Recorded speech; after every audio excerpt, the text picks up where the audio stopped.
মোনাজাত আমি দিয়ে দেবো, অসুবিধা নেই। তা আমি বললাম যে ঠিক আছে, অসুবিধা নেই, নামাজ পড়াতে অসুবিধা কোথায়, সবাই মুসলিম আলহামদুলিল্লাহ। কেউ কি কাউকে ফতোয়া দিতে পারবো এই কাফের মুশরিক? পারবে কেউ? তবে হ্যাঁ, এটা বলতে পারবো যে আল্লাহর সাথে অংশীদারিত্ব করে সে মুশরিক।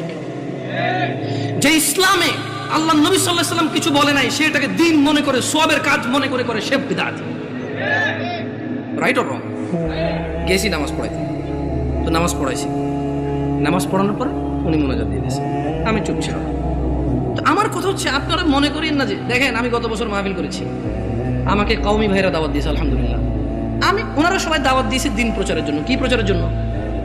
আমি ওখানে গেছি, কোরআন ও সুন্নাহর ভিতরে থেকে কথা বলছি। আমি দেখলাম যে আমাকে কেউ কিছু বলেনি আলহামদুলিল্লাহ। কি থেকে কথা বলছি? কোরআন ও সুন্নাহ থেকে কথা বলছি। আমি কারোর নাম ধরে ধরে দোষ দেই নাই, আমি কারো বাপ মা তুলে কথা বলি নাই, আমি নেতা নেত্রী তুলে কথা বলি নাই। আমি কথা বলছি যে আল্লাহ বলেছে এটা যেমন